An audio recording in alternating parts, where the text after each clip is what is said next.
The thing about living alone for the first time is that you suddenly become an expert in sounds you've never paid attention to before. You learn the specific groan of the building settling at night, the hum of the refrigerator cycling on, the whisper of the ventilation system.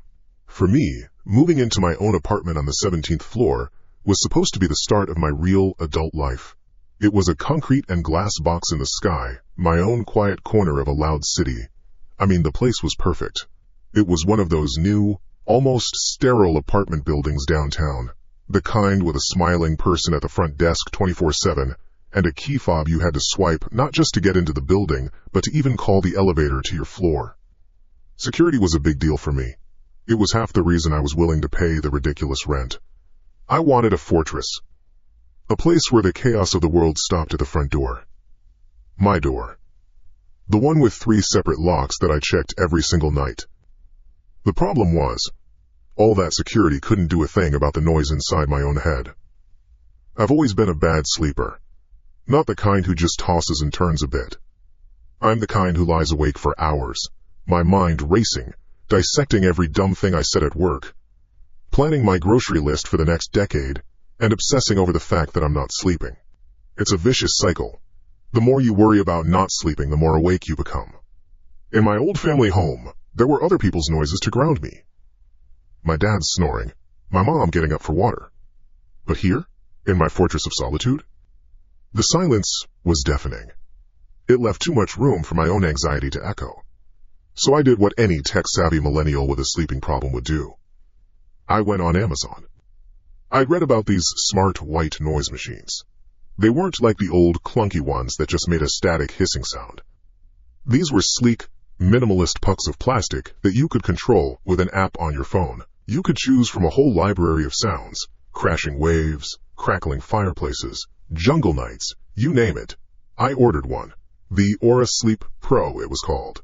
It arrived 2 days later in a crisp white box. Setting it up was my big evening project. I placed it on my nightstand, a smooth white disc next to my lamp and my phone charger.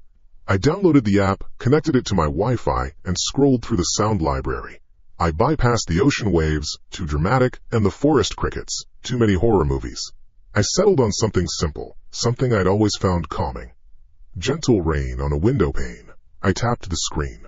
The sound that filled my bedroom wasn't just a recording, it was an atmosphere. A soft, steady patter that was so convincing. For a second, I almost glanced at my window to see if it was actually raining. It was a perfect, clean, digital loop, with no discernible beginning or end. It was just there. A constant, soothing blanket of sound that instantly smoothed out the sharp edges of the apartment's silence. That first night, I slept for 7 straight hours. I'm not kidding. I woke up feeling like a new person. The machine had been more than just a gadget. It was a promise. A promise of control, of peace. It became my ritual. Every night, around 10:30, I'd get into bed, open the Aura Sleep app on my phone, select my favorite rain sound, and set the volume to a comfortable level. The soft patter would begin, and it was like a switch flipping in my brain. The day was over. The world was shut out. I was safe. I was in my fortress, and I had my digital rain to guard the quiet. For a few weeks it was bliss. The machine was my silent, reliable roommate. It just worked. It sat there on my nightstand, a benign piece of technology, and gave me the one thing I craved most: a good night's sleep. I stopped feeling a jolt of panic every time the building's pipes creaked. I stopped tensing up at the distant wail of a siren. All of those intrusive little city sounds were washed away, dissolved into the steady, predictable rhythm of my manufactured rainstorm. I finally felt truly alone in the best possible way, unbothered and completely secure in my private space. I actually started to love my apartment, not just as a place to live, but as a sanctuary. And then came last Tuesday. It was a normal night. I'd gotten home from work, eaten a sad desk worker's dinner of leftover takeout, watched some mindless TV, and gone through my nightly ritual. Triple-check the locks, brush my teeth, get into bed. I opened the app, and the familiar sound of gentle rain filled the room. I closed my eyes, and just like every night for the past month, sleep came easily. Something woke me up. I didn't jolt awake. It was a slow, gradual pull out of a deep sleep. My eyes opened to the familiar darkness of my room, the only light being the faint digital glow from my alarm clock on the nightstand. 3:07 a.m. The witching hour, or so they say. A shiver I couldn't explain traced a line down my spine. I lay perfectly still, listening. The rain from the Aura sleep machine was pattering away, as steady and comforting as ever. The air conditioner was off. Nothing seemed out of place. The building was silent. There wasn't a clear reason for me to be awake. Maybe it was just a bad dream I couldn't remember. I took a deep breath, trying to coax my body back into a state of relaxation. I closed my eyes. The rain sound washed over me. Patter, patter, hiss, patter. That's when I heard it. It was so quiet, I wasn't even sure I'd heard it at all. It was underneath the rain. Not part of it, but woven into it. A thread of a different color in a monochrome tapestry. It was a faint, almost inaudible sound, like a whisper from a badly tuned radio. It was formless, without words, just a low, wavering murmur that rose and fell in a way that felt unnatural. It wasn't the rhythmic patter of the rain loop. It was something else. I opened my eyes again, my heart suddenly beating a little faster. I strained my ears, holding my breath, trying to isolate it. But now that I was listening for it, it was gone. All I could hear was the rain. The perfect, clean, digital loop. Patter, patter, hiss, patter. Exactly as it should be. I sat up, propping myself on my elbows. My gaze fell on the white disc on my nightstand. The source of the sound. Could it be broken? A glitch in the speaker? It was a cheap piece of plastic from China, probably. Maybe it was just starting to crap out. But it didn't sound like a technical glitch. It didn't sound like static or a pop. It had felt organic, like a human voice, stripped of all its clarity. I lay back down, pulling the covers up to my chin. My brain started doing what it does best, rationalizing. You were dreaming, Leah. It was an auditory hallucination, hypnagogic jerk or whatever they call it. The state between sleep and waking is a weird place. The brain does strange things. It fills in the gaps. It creates patterns where there are none. Yes, that had to be it. My tired, anxiety-riddled brain had simply projected a sound onto the white noise. I tried to force the idea from my mind, to focus only on the rain. Patter, patter, hiss. It was just a sound machine. It was there to help me. It was my shield. But as I lay there in the dark, staring at the ceiling, a new kind of anxiety began to creep in. It was a cold, quiet dread that had nothing to do with deadlines at work or unpaid bills. The feeling of safety that I had so carefully constructed around myself, brick by brick, lock by lock, felt like it had just developed a hairline crack. I listened for a long, long time. The whisper never came back. There was only the rain, playing on and on into the deep, silent hours of the night, but I didn't sleep again. And as I lay there, waiting for the sun to rise, a single, looping question took the place of my usual anxieties, playing over and over again in my head. It was just my imagination, wasn't it? The next day at work was a total wash. I stared at my computer screen for 8 hours, but the spreadsheets and emails just swam in front of my eyes like meaningless symbols. All I could see was the glowing red 3:07 a.m. on my alarm clock. All I could hear was the memory of that sound, that formless, broken whisper hiding beneath the rain. I must have replayed it in my head 100 times, trying to pin it down. Each time, my logical brain, the part of me that pays bills on time and remembers to water my plants, fought back. It was a dream. It was an auditory hallucination, brought on by stress and exhaustion. The brain is a weird, squishy computer, and sometimes it glitches. That was it. That had to be it. I told myself this over and over again, like a mantra. By the time I took the subway home, I had almost convinced myself. Almost. That evening, I did everything I could to make things feel normal. I didn't get takeout. I cooked a proper meal. I put on upbeat music while I chopped vegetables. I even called my mom and talked for 20 minutes about nothing in particular, just to hear a familiar, comforting voice. I was consciously, deliberately, building my fortress back up, stone by stone. I checked the 3 locks on my door 4 times instead of my usual 3. But then, it was 10:30. Bedtime. The ritual. I stood in my bedroom doorway for a long moment, just looking in. It was my room. My sanctuary. My expensive little box in the sky. And there it was, sitting on the nightstand. The Aura Sleep Pro. A smooth, white, innocuous disc of plastic. My shield. My digital rain guard. And last night, maybe, my Trojan horse. Come on, Leah, get a grip. It's a machine. It plays a sound file on a loop. That's all it does. I walked over to the bed, my movements feeling stiff and strange. I got under the covers. the sheets feeling colder than usual. I picked up my phone, my thumb hovering over the blue and white app icon. My heart was thumping a low, heavy rhythm against my ribs. This was stupid. I was a grown woman, being scared of a glorified speaker. With a deep breath, I tapped the app open. The familiar interface loaded. Gentle rain on a window pane. My favorite.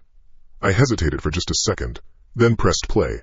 The soft, steady patter filled the room. Patter, patter, hiss, patter. It sounded exactly the same. The same clean, soothing loop. A blanket of sound, just like before. I set my phone down, turned off the lamp, and lay back against my pillows. I forced my eyes shut. I told my muscles to relax. My breathing was shallow, my ears straining. I wasn't trying to fall asleep. I was listening. For 5 minutes there was nothing but the rain. My anxiety began to loosen its grip. See? I told myself. Nothing. You were exhausted, you had a weird brain fart, and you freaked yourself out over it. You just needed to prove it to yourself.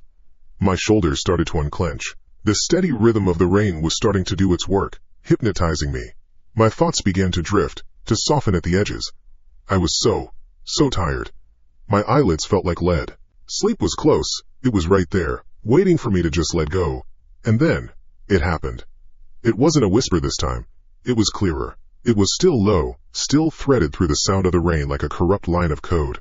But it had a texture now, a gravelly, distorted quality, like a voice coming through a cheap walkie-talkie from a very long way away. And it wasn't a formless murmur. It was a word. My name. Leah. My eyes snapped open. The sound was gone, but the echo of it was screaming in my mind. My blood went cold. Every muscle in my body locked up. I was sitting bolt upright before I even registered the decision to move. My breath hitched in my throat. I stared, wide-eyed in the dark, at the white disc on my nightstand.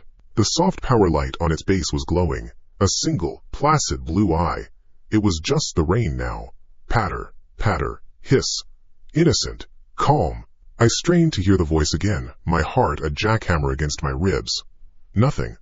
Maybe I had imagined it again. Maybe my fear had manifested it. My brain was so primed to hear something that it just filled in the blank with the worst possible thing it could conjure. Yes, that made more sense than the alternative, but the sound had been so specific, so undeniable. Leah. It came again, exactly the same as before, a slow, raspy drag of a word. A man's voice, and it was coming from the machine. I was sure of it. There was no doubt this time. The sound was interwoven with the rain, emanating from that single point in the room. Panic, cold and sharp, speared through me. I scrambled out of bed, tripping over my own duvet, and lunged for the wall socket. My hand, slick with a sudden sweat, fumbled with the plug. I yanked it out. The rain stopped. The room was plunged into an absolute, suffocating silence, the kind of quiet that buzzes in your ears. It was just me, my ragged breathing, and the frantic pounding of my own pulse. The voice was gone. I stood there for what felt like an eternity, panting in the darkness, my back pressed against the cool wall. The silence confirmed it. It wasn't the pipes. It wasn't the neighbors. It wasn't a sound from the street that had somehow filtered up 17 floors. It was the machine. But how? It's not connected to a radio. It's Wi-Fi. It just downloads sound files from a server and plays them. It can't just invent a voice. Can it? Was it a prank? Did some bored developer hide a creepy Easter egg in the app? Play a random scary name if the user listens to the same track for 30 nights in a row? It sounded insane. But it was more plausible than a ghost. My mind was racing, trying to find a logical explanation, a foothold in reality. I had to know for sure. I had to replicate the experiment. My hands were shaking so hard I could barely hold the plug. I felt my way back to the socket, my gaze fixed on the dead white disc on the nightstand. It looked so harmless. Just an object, a piece of consumer electronics. I took a shaky breath and pushed the prongs back into the wall. The blue light on the Aura Sleep Pro blinked once, then turned solid. A second later, the sound started again. Patter, patter, hiss, patter. I waited. My entire body was a single, tense nerve. 1 second. 2. 5. 10. Nothing but the rain. A wave of relief, so powerful it almost made my knees buckle, washed over me. Okay. It was a glitch. A one-time thing. A power cycle fixed it. Thank God. Leah. The voice was back. It hadn't changed. It wasn't angry. It wasn't louder. It was just there. Patient. Persistent. A low, gravelly sickness hiding inside the sound of the rain. It was repeating my name. From inside my goddamn white noise machine. I didn't scream. The sound was trapped in my throat. A knot of pure ice. I stumbled backward until my legs hit the end of my bed and I collapsed onto the floor. I couldn't take my eyes off the machine. It was like looking at a venomous snake coiled on my bedside table. That thing, that device I had brought into my home to make me feel safe, was the source of the terror. It had been my security blanket, and now it felt like it was smothering me. My carefully constructed fortress hadn't just been breached. I had mailed the enemy the key. I had plugged him into the wall right next to my head. I sat there on the carpet, shivering in the dark, listening to the gentle fake rain and the monstrous voice woven within it. It called my name again and again. The two sounds together, the soothing patter and the horrifying personal address, were a kind of psychological torture. They didn't belong together. Their coexistence was a violation of the natural order of things. The initial shock and panic started to recede, replaced by a much colder, deeper dread, a question that pushed all the others aside. It wasn't about a glitch anymore. It wasn't about a prank. A glitch is random. A prank is impersonal. This was not random, and it was deeply, terrifyingly personal. I sat there, frozen on the floor, my back against the bed, staring at the soft blue light of the machine that was calling to me in the dark. The world outside my window was silent. The city was asleep. Inside my locked, secure apartment, a voice was repeating my name over and over again, and my mind could only form one, looping, impossible question. Why? Why does it know my name? I didn't sleep that night. Not a single second of it. How could I? The question, why does it know my name, was a hot poker turning over and over in my brain. It burned away any chance of rest. So I didn't even try. The third night, I declared war. I didn't turn off a single light in my apartment. The living room, the kitchen, the bathroom, my bedroom, all of them were blazing. My electric bill was going to be astronomical, but I didn't care. Darkness was the enemy's territory, and I was denying it to him. Or it. Whatever the hell it was. I sat on my bed, not under the covers but cross-legged on top of the duvet, like a sentry. My knees were pulled up to my chest, and I'm sure I looked ridiculous, a grown woman in her pajamas, treating her own bedroom like a foxhole. And I stared at it. The Aura Sleep Pro. It was unplugged now, its cord lying limp on the floor like a dead snake. It just sat there on the nightstand, a silent white disc. It looked so innocent. You wouldn't think twice if you saw it in a store. Just another piece of plastic designed to make your life a little easier. My gaze was fixed on it like if I stared hard enough it would confess. A part of my brain, the logical part that was still desperately trying to stay in control, screamed at me to just throw it away. Chuck it down the building's garbage chute, smash it with a hammer, get it out of my home. It was a simple solution, but I couldn't. I know that sounds insane. Trust me, I know. But it was more than just fear now. It was something else. It was a morbid, terrifying need to understand. How was this happening? Why was it happening to me? Throwing it away felt like admitting defeat. It felt like letting the mystery win, letting the monster under the bed stay a monster without ever seeing its face. It would mean I'd never sleep soundly in this apartment again, always wondering, always listening for phantom voices in the silence. No. I had to face it. I had to know what I was dealing with.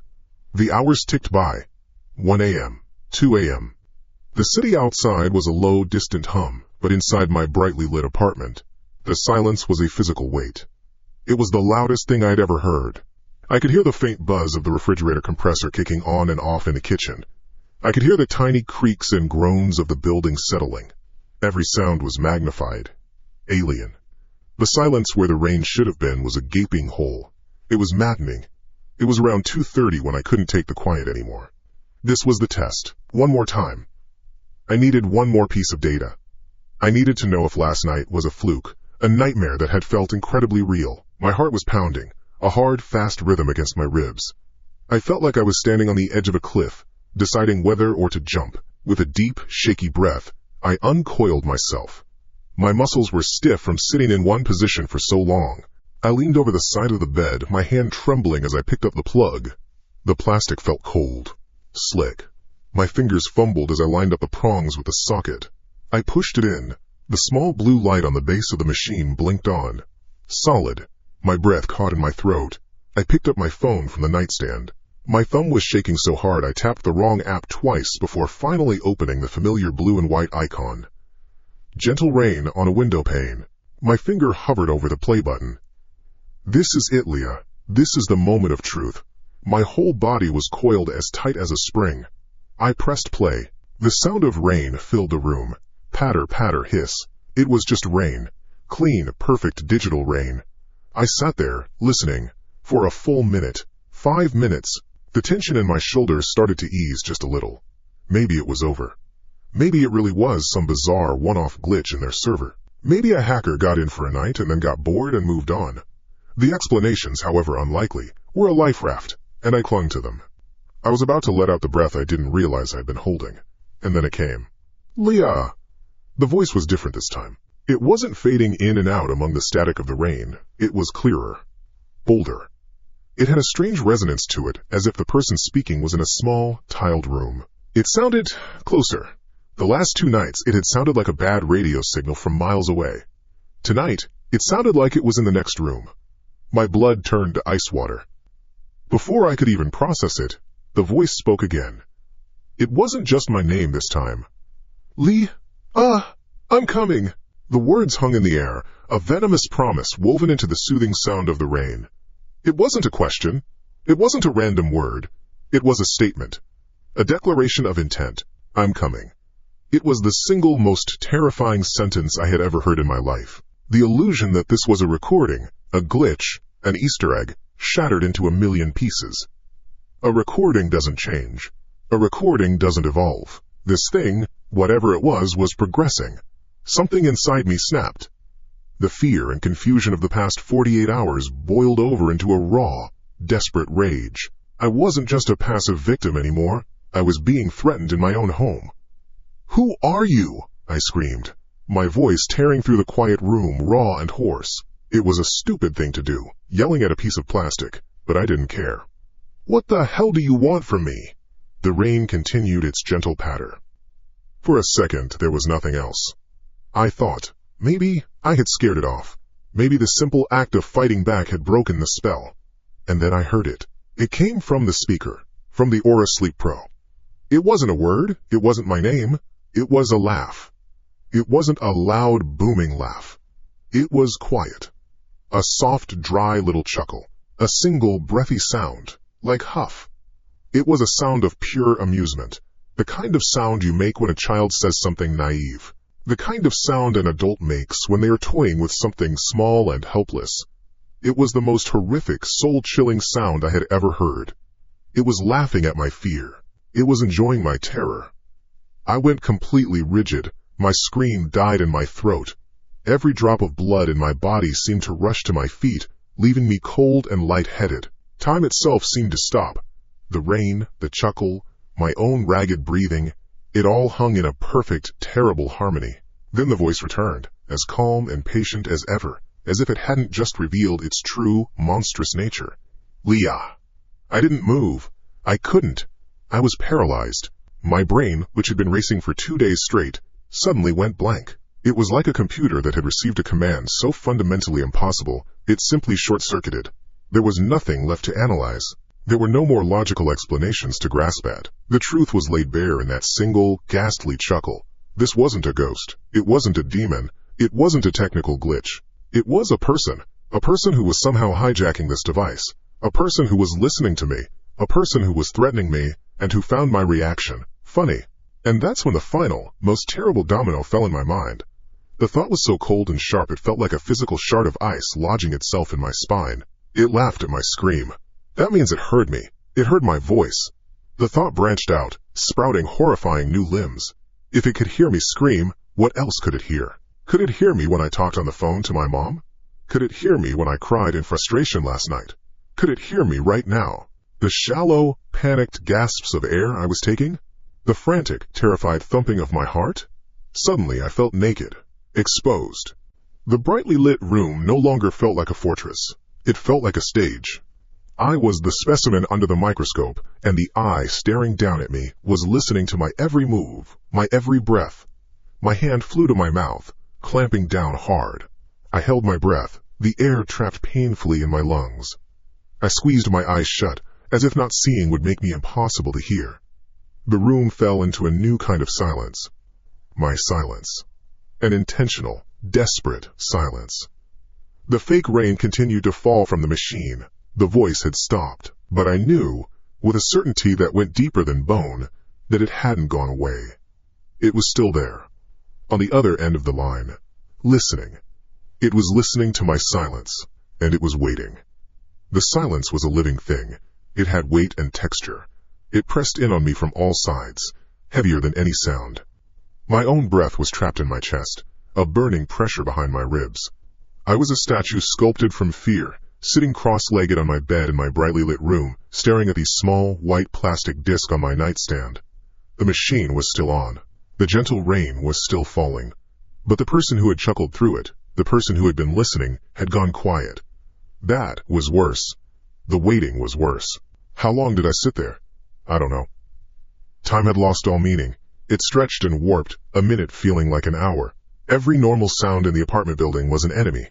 The hum of the refrigerator in the kitchen sounded like a low growl. The groan of the elevator down the hall was the sound of something heavy being dragged. I was listening. He had taught me to listen. But now I was listening for him, for some sign that he was still there. And the only thing I heard was his silence. My logical brain, what was left of it, was screaming. It wasn't a ghost, it wasn't a demon. The laugh proved it. That was a human sound. A person. A sick, twisted person who had somehow found a backdoor into my life through a stupid gadget I bought on the internet. A person. And a person could be stopped. A person could be arrested. The thought was a tiny spark in the crushing darkness of my panic. Police. I had to call the police. It felt like breaking through a sheet of ice. My muscles, locked rigid for so long, screamed in protest as I moved. My movements were slow, jerky, as if I was a puppeteer learning to control a new puppet.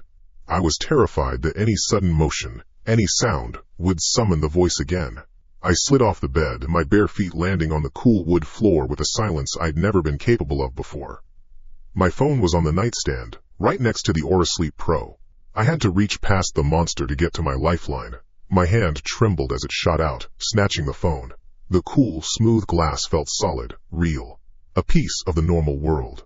I retreated a few steps into the center of the room, my back to the wall, so I could see both the bedroom door and the machine. I never took my eyes off that white disc. My thumb was shaking so badly I could barely unlock the screen. I stabbed at the green phone icon. My emergency contacts came up. Mom, Dad, 911. My finger hovered over the big red 911 button. I took a breath, held it and pressed. The screen changed. It didn't ring. It just said, calling, for a second. Then the call dropped. A small notification popped up on screen. Call failed. No. I tried again. Same thing.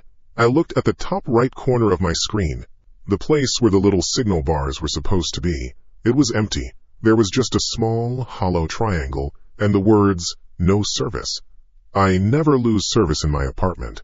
Never. I'm on the 10th floor of a modern building in the middle of the city. I always have full bars. Always. A cold dread, different from the immediate terror, began to seep into my bones. This was a deeper, more calculated kind of fear. It felt like a trap slowly closing. Okay, don't panic. Wi-Fi. I can use Wi-Fi calling. Or FaceTime my mom. Anything. I swiped down and opened my settings, my heart hammering against my ribs like a trapped bird. I tapped the Wi-Fi icon. The little wheel spun for a second, as it searched for networks. And then, the list populated. North Tower _guest. The Millers _5G. Unit 1004 net. Linksys B apartment 1007. My network. Leah home. It wasn't there. It was just gone. It was like I had never set it up. It was impossible. The router was in my living room, 20 feet away, its little blue light probably blinking away contentedly. But my phone couldn't see it. It was being blocked. I was being cut off. The realization hit me with the force of a physical blow. He wasn't just in the speaker. He was in my router. He was in my phone signal. He had built a digital cage around me, and I hadn't even realized I was in it until I tried to touch the bars. And that's when the voice came back. It slithered out of the Aura Sleep Pro, no longer trying to hide in the static of the rain. It was clear and calm, laced with a triumphant, condescending pity. "Don't call, Leah." My breath hitched, my blood ran cold. "No one can hear you." The words hung in the air, absolute and final. It was a statement of fact from the thing that was now my warden. He knew. He knew what I was trying to do. He had watched me fail, and now he was explaining the rules of his game. The last vestiges of hope, the idea that I could reach the outside world, just evaporated. I was completely and utterly alone in here, with him. I stared at the phone in my hand. It was useless. A dead piece of glass and metal. I looked at the bedroom door, then at the bright lights all around me. My fortress was a prison. My sanctuary was a cage. I was a bug in a jar, and he was outside, tapping on the glass, enjoying the show. A choked sob escaped my throat. A pathetic, animal sound of pure despair. Then, in the silence that followed my tiny breakdown, I heard another sound. This one didn't come from the machine. It was quiet. So quiet that if the rain sound had been any louder, I would have missed it. So quiet that if I hadn't been straining my ears, listening for my life, it would have been lost. It came from the direction of the front of the apartment, down the short hallway that led from my bedroom to the living room and the main entrance. Click. It was a small, sharp, metallic sound. Unmistakable. I'd heard it 1,000 times, every night before I got into bed. Every morning when I left for work. It was the sound of the deadbolt on my front door sliding into place. My entire body went rigid. The air left my lungs in a silent whoosh. My gaze snapped from the white noise machine to the open doorway of my bedroom, which led out into the dark hallway. He wasn't in the machine anymore. He wasn't just on the internet. That sound hadn't come from outside in the building corridor. The acoustics were wrong. It was too close, too clear. It had come from inside my apartment. My mind, already fractured and screaming, tried to make sense of it, but there was only one possible explanation, and it was so monstrous, so completely and utterly violating, that my brain refused to fully accept it. The click wasn't the sound of someone locking me in from the outside. It was the sound of the lock being turned by someone who was already in here with me. My eyes swept across the brightly lit bedroom, seeing nothing. Then they fixed on the darkness of the hallway beyond the doorframe. The laughter, the voice, the technological warfare, it was all just a game, a distraction, theatrics to keep my attention focused on the little white box on my nightstand. To keep me looking at the wrong thing while the real threat, the physical threat, slipped in right behind me. I stood frozen in the middle of the room, clutching a useless phone. The gentle, artificial rain continued to fall from the speaker, a mocking soundtrack to my final realization. He wasn't coming. He was already here. And then, as if a switch had been flipped somewhere in the universe, the rain stopped. 1 second, the gentle, artificial hiss of the Aura Sleep Pro was the only thing in the world. The next, there was nothing. Absolute, total, profound silence. And it was 1,000 times worse than the voice. The silence was a physical presence. It filled my bedroom, pressing it on my eardrums, making them throb with the lack of input. It was heavy. You could feel the weight of it. All the tiny ambient sounds I'd never noticed before were suddenly screaming at me. The low, electric hum from a power strip behind my dresser. The faint buzz of the streetlights 10 floors below my window. The frantic, wet thumping of my own heart, so loud I was sure he could hear it, wherever he was. I stood there, frozen in the middle of the room, clutching my dead phone. My eyes were locked on the open bedroom doorway, a perfect rectangle of darkness leading out into the hall. The click of the deadbolt echoed in my mind. Not from outside, from inside. The words of the voice, "No one can hear you," weren't a threat, they were a promise. He was already here. That was the fact. The one, solid, undeniable fact my brain was trying its best to reject. He was in my apartment. My muscles were locked. I couldn't have moved if the building was on fire. My whole being was reduced to a single function, listening.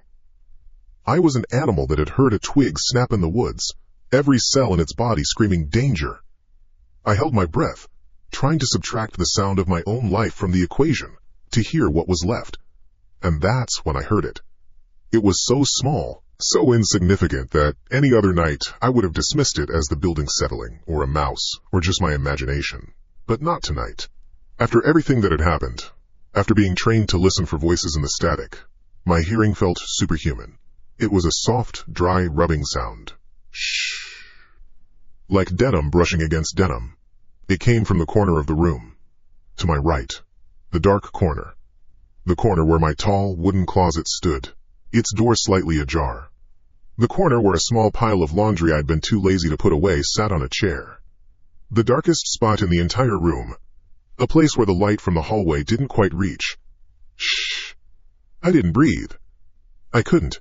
My lungs had turned to stone. My eyes, wide and unblinking, strained to pierce the gloom. It has to be nothing. It's the AC vent. It's a draft. My brain was firing off useless explanations, trying to build a wall of logic against the incoming tide of terror. Then came the second sound. A breath.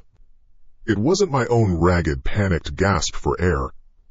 It was slow, heavy, a long, controlled inhale, followed by a wheezing, slightly wet exhale. The sound of a smoker, maybe. Or just a very large man.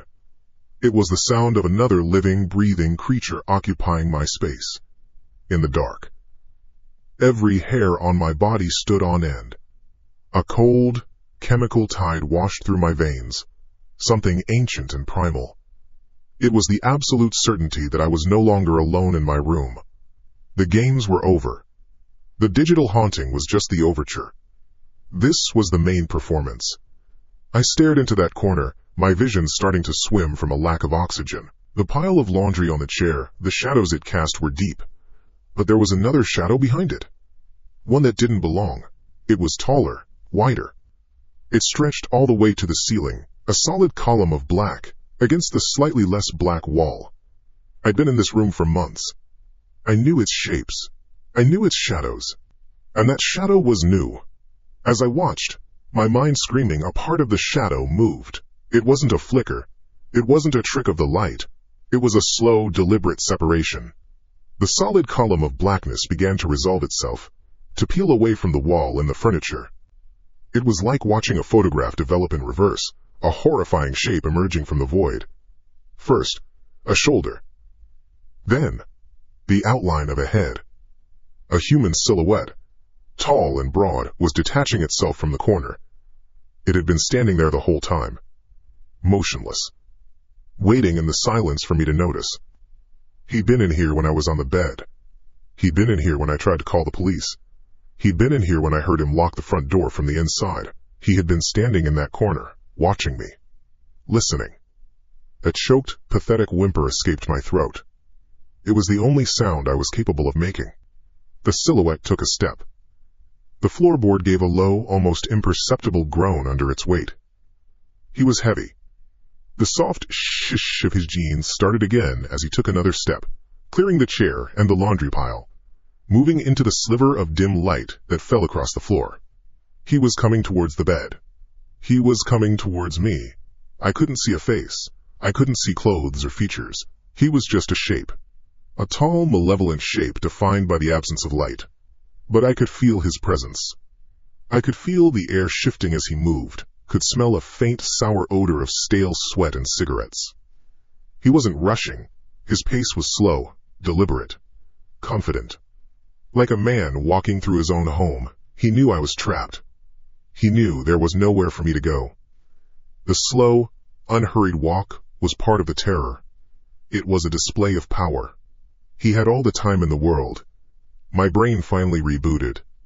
The paralysis that had held me shattered, replaced by a surge of pure, desperate adrenaline that felt like a lightning strike to the heart. It wasn't a thought. It wasn't a plan. It was just instinct.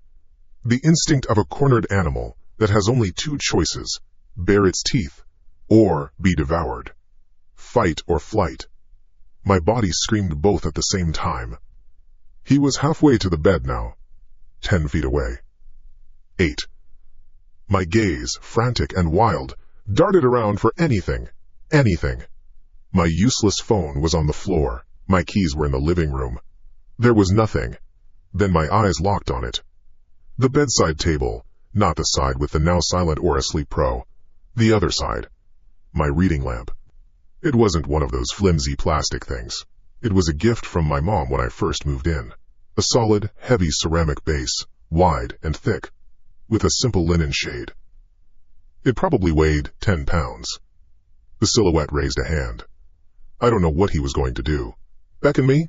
Signal for me to be quiet? It didn't matter. Seeing that arm move broke the last thread holding me in place. I wasn't a victim. I wasn't a bug in a jar. Not anymore. In one single, fluid motion, born of pure terror, I lunged not away from him, but sideways, toward the nightstand. My right hand closed around the cool, smooth ceramic base of the lamp. It was even heavier than I remembered.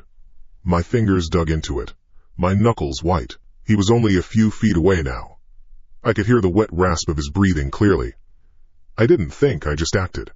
I pivoted on my heel, putting my entire body's weight into it, and I screamed. It wasn't a word. It was a raw, guttural, throat-tearing shriek of rage and fear, a sound I didn't know I was capable of making. And as the scream ripped out of me, I threw the lamp. I threw it with every ounce of strength I had. I threw it with all the fear from the phantom voices, all the panic from the dead phone, all the violation of the deadbolt clicking shut. The heavy base flew through the air, end over end, a clumsy, unguided missile of desperation, aimed squarely at the center of the dark mass in front of me. I didn't wait to see if it hit. The second the lamp left my hand, I was already moving. I scrambled over the foot of my bed, my bare feet hitting the wooden floor hard. My only goal was the rectangle of darkness that was my bedroom doorway. Escape. Behind me, two sounds exploded at the same time, so close together they were almost one. First, a sickening wet crack, followed instantly by a grunt of pain and the splintering crash of ceramic shattering against the wall. I didn't look back. I just ran. I threw myself into the darkness of the hallway, my final, horrifying shriek still echoing in the silent, violated space of my home. I didn't wait to see if it hit. I didn't care. The second that heavy ceramic base left my hand, my body was already in motion, scrambling over the foot of the bed in a clumsy, desperate vault. My bare feet slapped against the hardwood floor, the shock of the cold shooting up my legs. My world had shrunk to a single point of light, the dark rectangle of the bedroom doorway. That was life. Everything behind me was death. Behind me, the sound of the lamp hitting its target was a sick, wet thud, followed by a grunt of pain that was cut short. Then came the crash of shattering ceramic as it must have glanced off him and hit the far wall. The sounds were my starting pistol. I didn't look back, I couldn't. Looking back meant losing a precious half-second I didn't have. I threw myself through the doorway and into the short hall that led to the living room and the front door. My mind was a blizzard of pure, white-hot panic. I kept hearing the soft click of the deadbolt from earlier. He'd locked me in. He'd locked me in, and now he was behind me, probably hurt, probably angry, and I was trapped in here with him. A fresh wave of terror gave my legs a new, frantic energy. My hands found the front door in the darkness. They were shaking so violently, I could barely feel the cold metal of the knob. I twisted. Nothing. Locked. My brain screamed. I fumbled for the deadbolt thumb turn above it, my fingers slipping on the smooth metal. For a second, a horrifying, soul-crushing second, I thought it was stuck. That this was it. This was where it ended, fumbling with the lock in the dark. But then my thumb found its purchase. It wasn't the deadbolt he'd locked. It was just the simple lock in the doorknob. My brain had magnified the sound, had built a prison around me that wasn't quite real. With a sob of effort, I twisted the knob and yanked the door open. The sudden rush of sterile, air-conditioned hallway air was the most beautiful thing I had ever felt. I didn't just run out, I exploded out. And I screamed. I screamed like I had when I threw the lamp, but this time it was a plea, a raw, ragged appeal to the world, to anyone. Help! Help me! He's in my apartment! Somebody help! My screams were immediately answered by a blast of harsh, fluorescent light. The motion sensor in the hallway ceiling snapped on, illuminating the long, neutral-colored corridor in unflattering detail. My own shadow, long and distorted, stretched out in front of me. My shouting echoed in the sudden, unnatural brightness. For a moment, there was only the sound of my own ragged breathing. Then, A door down the hall, apartment 10B, creaked open. Mrs. Gable's face, networked with wrinkles and fear, peered out. The sound of her door opening must have been the signal. From behind me, out of my apartment, he emerged. He wasn't a shadow anymore. The hallway light spilled into my doorway, catching him. He wasn't a phantom. He wasn't a ghost in a machine. He was just a man. A big man, broad-shouldered, in a dark gray hoodie and jeans.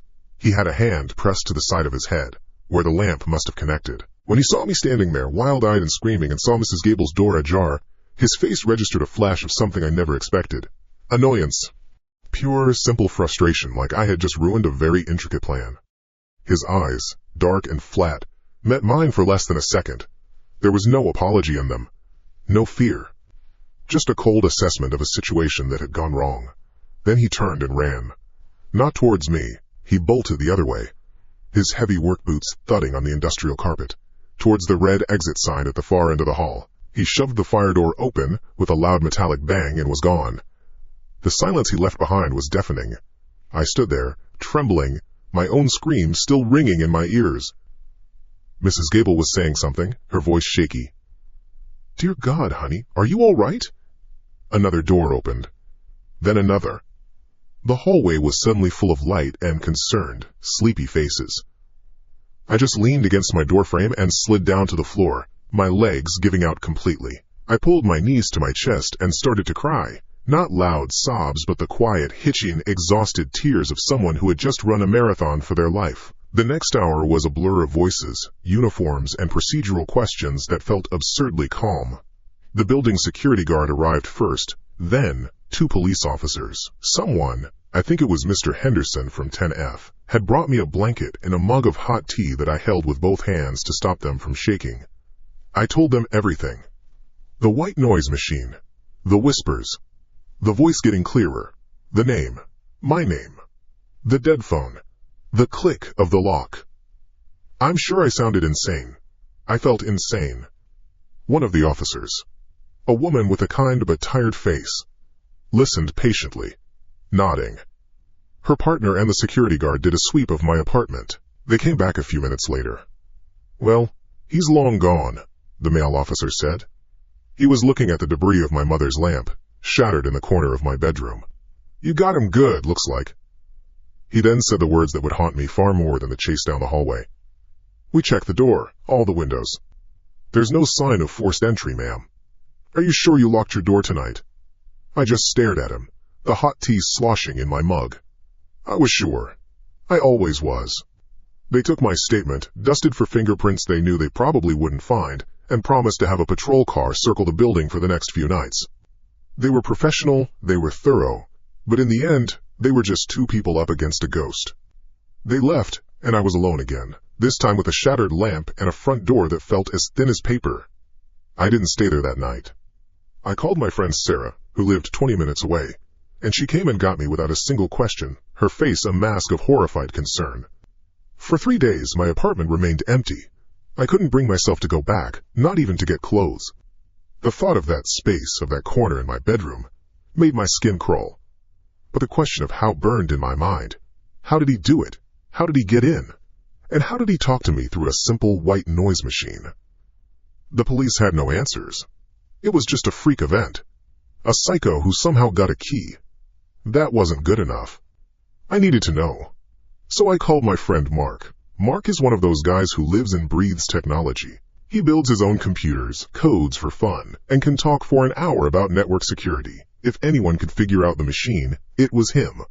I finally worked up the courage to meet him at my apartment. Walking back through that door was one of the hardest things I've ever done. The air was still and stale. The Aura Sleep Pro was still on my nightstand, a silent, white plastic monolith. Mark got to work immediately. He didn't seem creeped out, just fascinated. He sat at my small kitchen table, armed with a set of tiny screwdrivers and a laptop. "So this is the culprit," he said, turning the Aura Sleep Pro over in his hands. I just watched, hugging myself. I just don't get it, Mark. How can a voice come out of it if it was never designed to do that? He was quiet for a long time, meticulously removing the screws. "The thing is," he said, prying the casing open, "it wouldn't be that hard for a sophisticated hacker. You hijack the firmware through a Wi-Fi vulnerability, maybe through an unsecured network packet. You could rewrite its function, turn the speaker driver into a receiver for a digital audio stream. It's complicated, but not impossible. He peered at the circuit board inside, tapping it with a plastic tool. He plugged a cable from his laptop into a port I never knew existed on the device. His fingers flew across his keyboard. "Okay," he said after a few minutes. "This is really weird." "What? What is it?" My heart started to beat faster. "The firmware is a mess.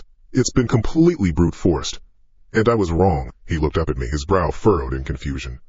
"They didn't rewrite it to be a receiver. They rewrote it to be a transmitter." I didn't understand.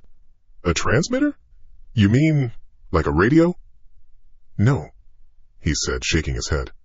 "I mean a microphone. A really, really sensitive one. The speaker is still a speaker. It still plays the rain sounds. But the primary hack, the main purpose of this corrupted software, was to turn this entire unit into a high-gain microphone and broadcast everything it heard over a low-frequency, short-range signal. A cold dread, heavier and more profound than anything I'd felt that night, began to settle in my stomach. A microphone? But why?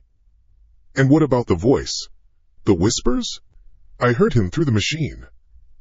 Mark stared at the circuit board, then back at me. A look of dawning horror spread across his face. It was the look of a man who has just solved an equation and is terrified by the answer. "That doesn't make any sense," he whispered, mostly to himself. The voice couldn't have come from this. If he was streaming his voice to it while it was actively listening and broadcasting from it, the feedback loop would have been insane. It would just be a high-pitched squeal. Unless...